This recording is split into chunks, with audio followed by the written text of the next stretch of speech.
औज़ुबिल्लाहि मिनश्शैतानिर्रजीम बिस्मिल्लाहिर्रहमानिर्रहीम अस्सलातु वस्सलामु अलैका या रसूलल्लाह सल्लल्लाहु अलैहि वसल्लम अस्सलामु अलैकुम रहमतुल्लाहि व बरकातुहू।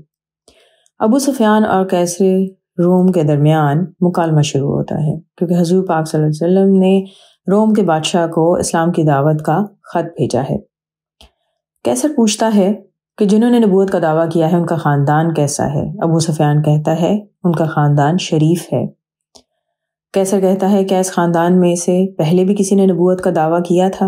अबू सुफियान नहीं। कैसर क्या इनके बाप दादाओं में कोई बादशाह था।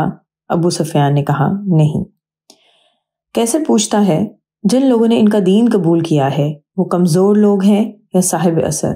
अबू सुफियान कहता है ज़्यादातर कमज़ोर लोग हैं। कैसर कहता है कि क्या उनको मानने वाले बढ़ रहे हैं या घट रहे हैं। अबू सुफियान कहता है बढ़ते जा रहे हैं। कैसर ने कहा क्या उनके दीन में दाखिल होकर भी उसको नापसंद करके कोई पलट जाता है। अबू सुफियान ने कहा नहीं। कैसर ने कहा क्या नबूवत का दावा करने से पहले तुम लोग उन्हें झूठा समझते थे। अबू सुफियान ने फौरन कहा नहीं। कैसर ने पूछा क्या वो कभी वादा खिलाफी करते थे। अबू सुफियान ने कहा अभी तक तो नहीं, लेकिन अब हमारे और उनके दरमियान सुलह हुदैबिया हुई है, मालूम नहीं उसमें वो क्या करेंगे। कैसर ने कहा क्या कभी तुम लोगों के दरमियान जंग हुई, नतीजा क्या रहा। अबू सुफियान ने कहा हाँ, कभी हम जीते कभी वो। कैसर ने पूछा कि वो तुम्हें किन बातों का हुक्म देते हैं। अबू सुफियान ने कहा वो कहते हैं कि सिर्फ एक खुदा की इबादत करो, किसी और को खुदा का शरीक ना ठहराओ, बुतों को छोड़ दो, नमाज पढ़ो, सच बोलो, पाक दामनी इख्तियार करो, रिश्तेदारों के साथ नेक सलूक करो। इस सवाल और जवाब के बाद कैसर ने कहा कि तुमने उनको खानदानी शरीफ बताया है और तमाम पैगंबरों का यही हाल है। पैगंबर हमेशा अच्छे खानदानों में पैदा होते हैं। तुमने कहा कि उनके खानदान में कभी किसी ने नबूवत का दावा नहीं किया। अगर ऐसा होता तो मैं कह देता कि ये शख्स अपने बड़ों की नकल कर रहा है। तुमने इकरार किया कि उनके खानदान में कोई बादशाह नहीं। अगर बादशाह होता तो मैं समझ लेता कि ये शख्स अपने आबा व अजदाद की बादशाही का तलबगार है। तुम मानते हो कि नबूवत का दावा करने से पहले वो कभी झूठ नहीं बोले, तो जो शख्स इंसानों से झूठ नहीं बोलता भला वो खुदा पर झूठ क्यों बांधेगा। तुम कहते हो कि कमज़ोर लोगों ने इनके दीन को कबूल किया है, तो सुन लो कि पैगंबरों को मानने वालों में सबसे पहले गरीब और मुफलिस लोग होते हैं।